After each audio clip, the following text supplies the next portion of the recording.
Muy buenas tardes, ¿qué tal? Bienvenidos a este ciclo de conferencias. Mucho gusto de poder conocerlos. Vamos a ver acerca del principio divino. Primeramente vamos a encarar una introducción en ver los aspectos generales de todo este contenido que busca dar respuestas a preguntas fundamentales, tales como por ejemplo, ¿qué es la felicidad?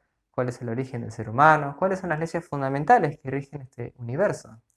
El principio divino maneja campos, tanto como filosóficos, teológicos, como científicos, para dar respuestas más completas y abarcativas a las personas del tiempo actual. Este contenido proviene del autor y fundador, el Dr. Samuel Moon, que en su intensa búsqueda de estas respuestas en un contexto bélico que sufría su nación por el imperio japonés, sumado a muchas experiencias místicas, revelaciones y capacidad también una preparación intelectual y también espiritual, pudo capacitarse para transmitir este contenido que lo llamó el principio divino, en el cual, bueno, voy a mostrarles una introducción de qué se trata.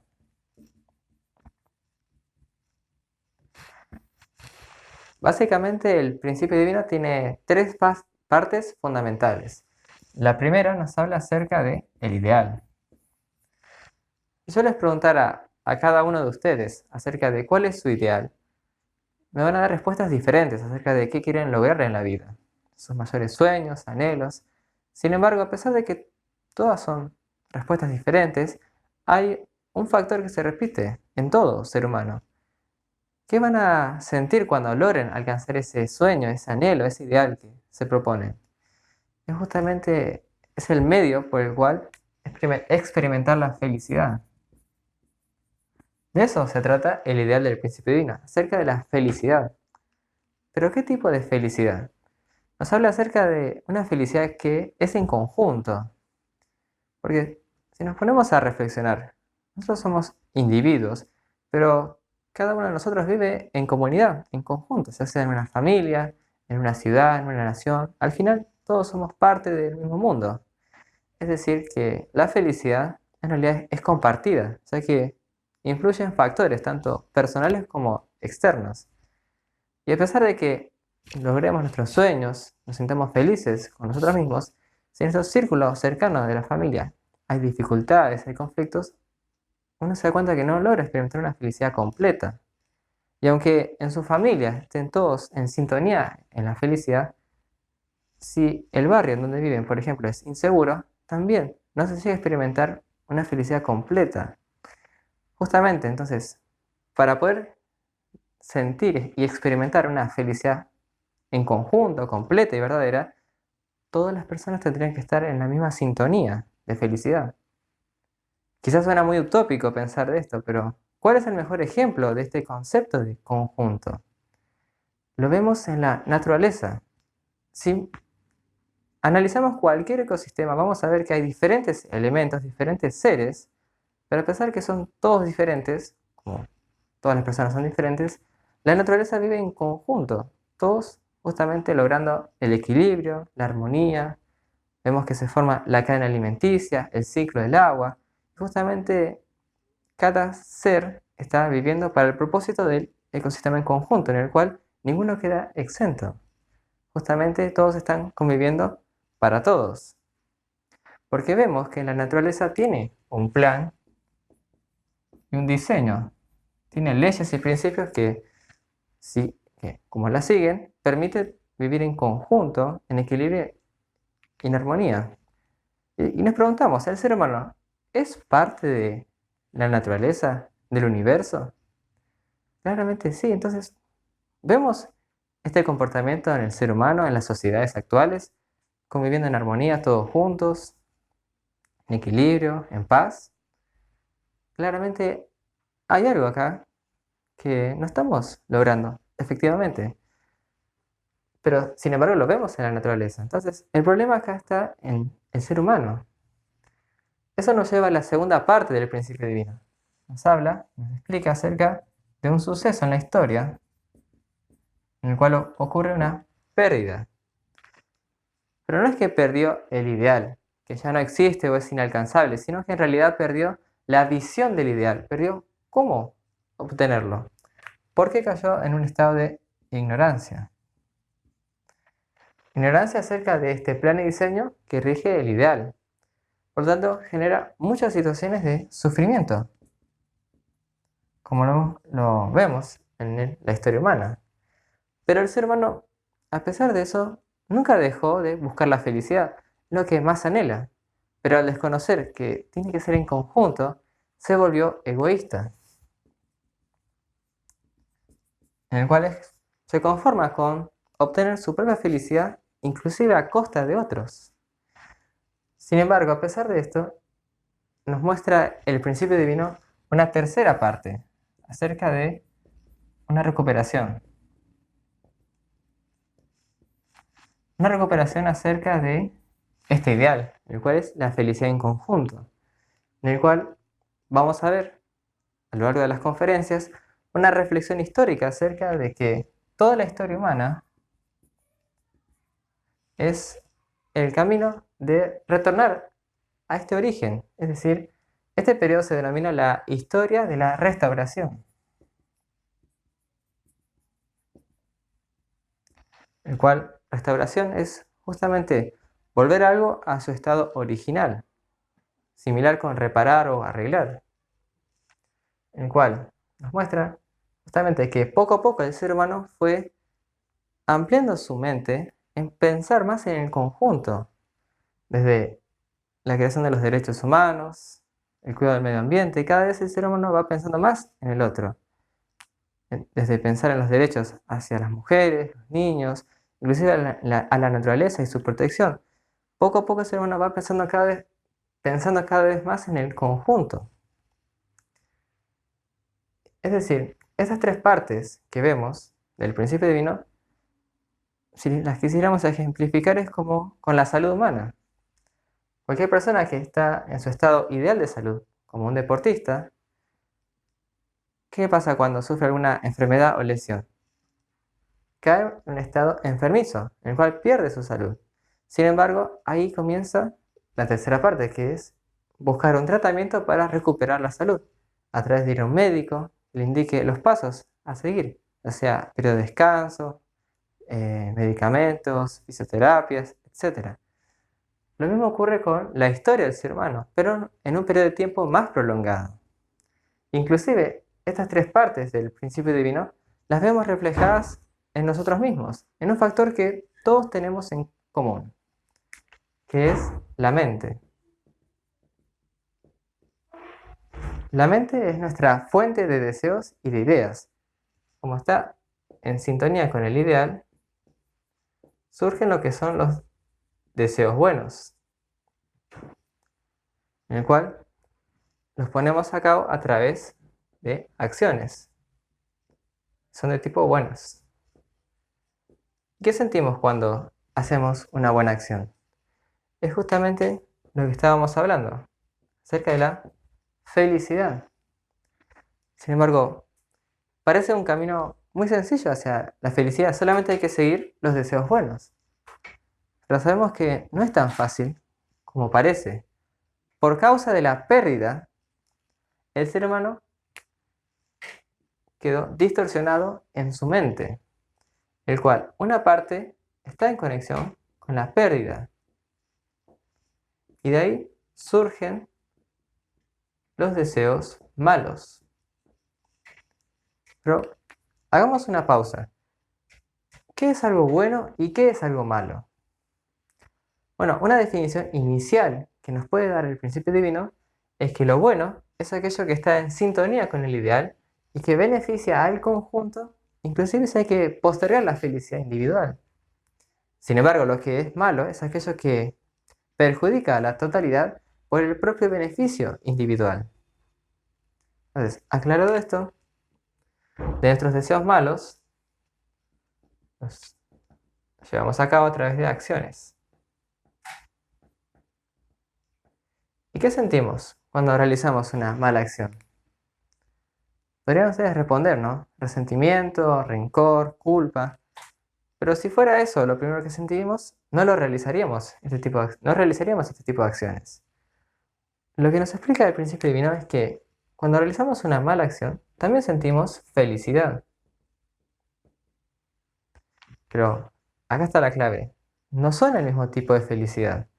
La felicidad que experimentamos a través de los deseos buenos en sintonía con el ideal es una felicidad verdadera. Pero la felicidad que proviene de los deseos malos es una felicidad pseudo. Es decir, lo verdadero es aquello que trasciende el tiempo y el espacio, que perdura, no cambia. Pero lo que es pseudo es efímero, no trasciende el tiempo y el espacio, es algo momentáneo, un placer del momento. Por ejemplo, para ejemplificar estos dos casos, quizás a varios le han pasado. Ven a alguna persona en la calle que se le cae la billetera. Y ustedes lo ven, y ahí tienen claramente, ¿no? Como dos tipos de opción. Por un lado pueden sentir, ¿no? Que les pertenece esa billetera, o sea, que ya sea por su propio mérito, qué suerte, que justo recupero dinero que necesitaba para mis cosas. Sin embargo, ¿cuál sería ahí la acción buena y la acción mala? Claramente la acción buena sería devolverla. ¿Pero por qué? Porque claramente al devolverla estamos aplicando este concepto de conjunto. Primero beneficiando a la persona dueña de la billetera. O sea, cuando nosotros realizamos esa acción sentimos ese orgullo, esa felicidad de hacer ese gesto por la persona. Inclusive, ese acto lo podemos compartir con nuestros seres queridos y va a ser un motivo de alegría también para los demás escucharlo. Sin embargo, si nos decidimos quedarnos, sentimos ese placer de haber recibido el dinero. Pero a pesar de que lo usemos para comprar algo para regalarle a otra persona, si nos llegan a preguntar cómo obtuvimos el dinero, hasta ahí llegó nuestra felicidad porque se sentirían orgullosos de decir que lo robaron de una persona en la calle para poder comprar el regalo. Entonces, si ven, es un ejemplo pequeño, vemos que cotidianamente tenemos esta lucha de deseos. Eso porque claramente el ser humano cayó en una contradicción,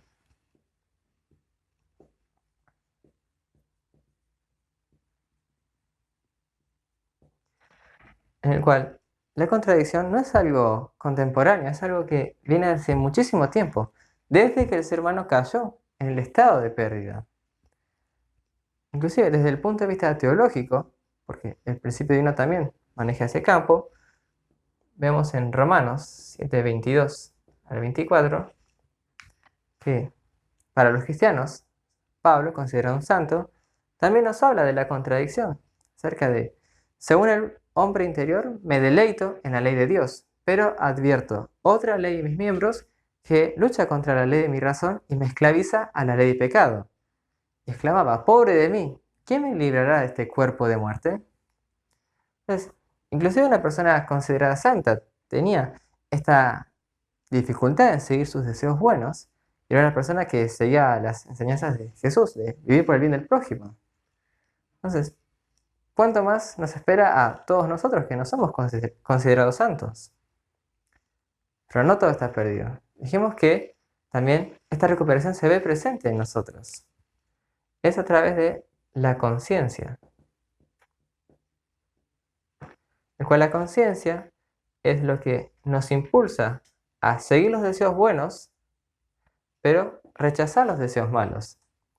Si todas las personas tienen conciencia, ¿por qué aún hay personas que roban, que matan, que hacen más el mal que el bien? Es porque la conciencia depende de un factor muy importante. Es del grado de verdad. El grado de verdad es aquello que alimenta la conciencia, la fortalece para poder discernir entre los deseos buenos y los deseos malos. El grado de verdad, como dice, es la verdad. Lo que es verdadero es lo que trasciende el tiempo y el espacio, está más allá del hombre. Por lo tanto, nosotros, los seres humanos, no podemos crear la verdad. Lo que hacemos es justamente descubrirla, así como se van descubriendo las leyes físicas, como la ley de gravedad, por ejemplo. Justamente al tener acceso a este conocimiento, nos permite discernir entre qué deseos son buenos y malos, así como la educación en valores, por ejemplo. Es decir, que la verdad el ser humano la va descubriendo Entonces, en el siguiente esquema vamos a ver qué caminos tomó el ser humano para llegar a la verdad. Para ello vamos a tomarnos a nosotros como modelo, el cual somos seres bidimensionales.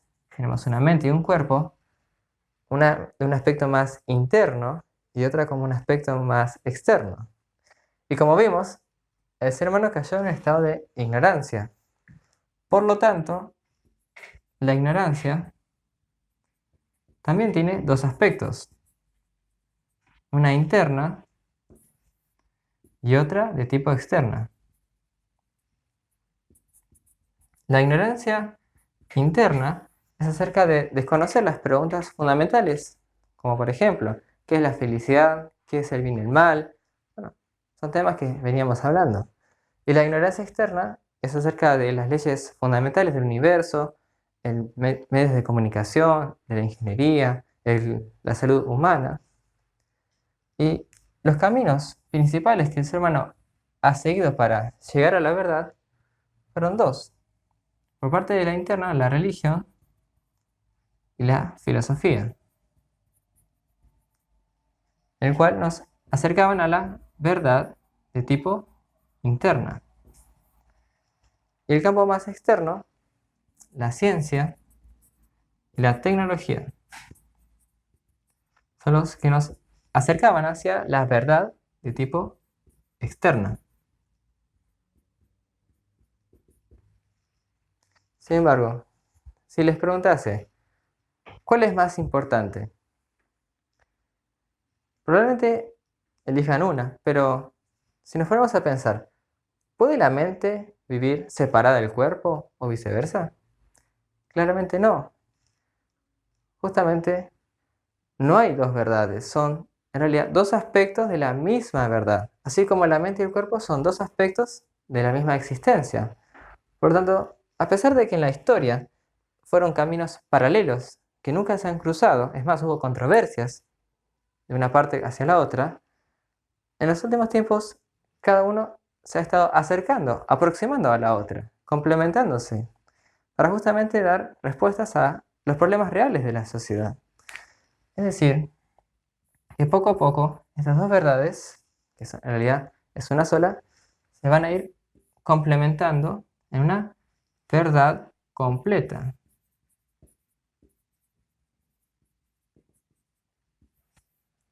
¿Y por qué es importante una verdad completa? Porque justamente con la verdad completa nos va a permitir la tendencia hacia la felicidad verdadera. Entonces, vamos a ver en el último esquema cómo la verdad fue evolucionando al paso de la historia. Para eso vamos a verlo desde un punto de vista más teológico, utilizando la Biblia como texto de estudio. ¿Por qué la Biblia? Bueno, a pesar de que fue escrita por diferentes personas y en diferentes épocas de la historia, mantiene un hilo conductor y una coherencia acerca de la contradicción, por ejemplo, del ser humano y la lucha del bien y el mal. Entonces, vamos a ver que desde el punto de vista de la Biblia, vemos que en diferentes puntos de la historia han aparecido personas con la misión de brindar un mensaje, una nueva expresión de la verdad que pueda ser como una herramienta para elevar el nivel de conciencia de las personas.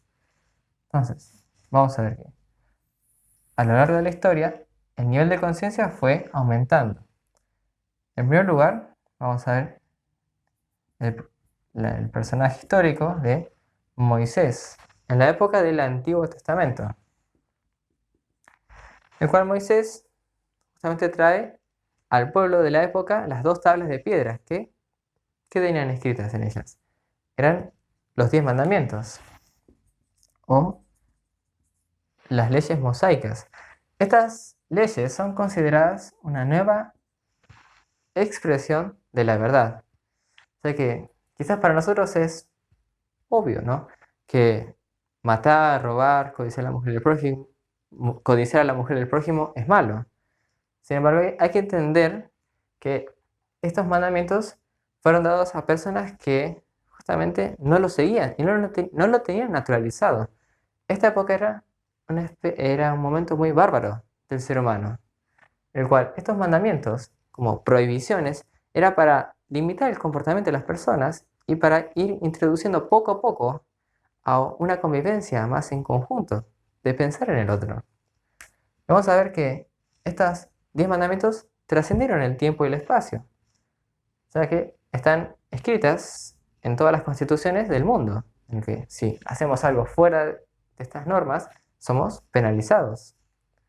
Y estas leyes se fueron complementando con el siguiente personaje de la historia, que es Jesús, que marcó un antes y después, inclusive.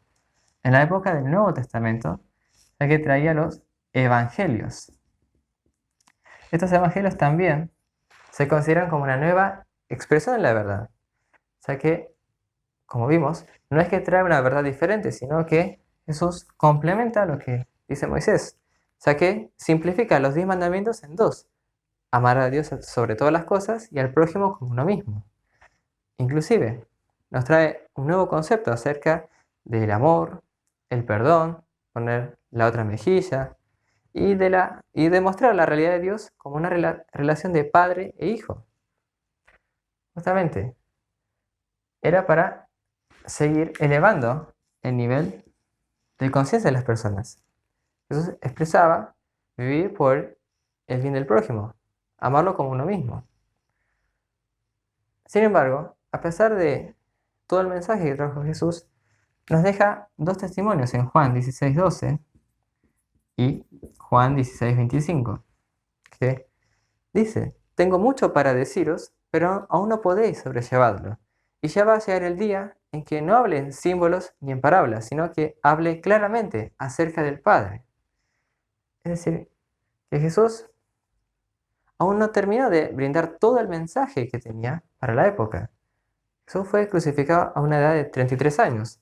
Imagínense cuánto más hubiera brindado de información si hubiera continuado viviendo. Claramente nos expresa que aún no terminó de brindar todo el contenido. Aún hay muchas respuestas por ser descubiertas. Por eso nos habla de una segunda venida, es decir, un Señor de la segunda venida, que va a traer la continuidad de este trabajo, de brindar expresiones de la verdad. Si bien este es el punto de vista más interno de cómo la verdad fue evolucionando, ¿qué sucedía en lo externo, en este campo? Bueno, todos los avances científicos, tecnológicos, revoluciones, fueron en el último segundo de la historia. Fueron hace menos de 200 años, porque hablar de 200 años en toda la historia humana es como un segundo. Lo cual nos muestra un gran avance. Y tanto las personas actuales están mucho más preparadas, tanto interna como externamente, para un nuevo contenido. O sea que Jesús nos decía que va a hablar más claramente acerca del Padre, es decir, de mostrar a Dios como una realidad inclusive. Es decir, que esta persona tiene la misión de traer una nueva expresión de la verdad, que va a ser un testamento completo, en el cual, ¿qué tiene como misión esta nueva expresión de la verdad? Claramente, mostrarnos ese plan y diseño para que podamos ponerlo en la práctica de una convivencia global, todos juntos, en una felicidad en conjunto, en la misma sintonía. En esta parte del principio divino vamos a ver cuáles son esas leyes, esos principios para ponerlos en la práctica. El principio divino nos va a mostrar también cuál fue ese hecho que causó la desconexión del ser humano con ese estado ideal. ¿Cuál fue el origen del mal, del sufrimiento y de la contradicción? Y más, también, ¿cómo revertirlo justamente? Después, el principio divino nos revela los pasos que la historia ha seguido para ir avanzando y cuáles son los pasos siguientes que falta. La nueva expresión de la verdad tiene que unificar ambos campos de conocimiento en una verdad completa para que podamos eliminar esta contradicción, fortalecer tanto nuestra conciencia que nuestra tendencia sea solamente hacia la felicidad verdadera. Y nosotros consideramos que esa nueva expresión de la verdad es el principio divino, es decir, el contenido que acaban de escuchar. están mucho más que invitados a poder continuar este ciclo de conferencias, que son 6 restantes, en el cual vamos a ir profundizando en cada una de estas partes. Muchísimas gracias a todos por su atención, espero que tengan muy lindo día.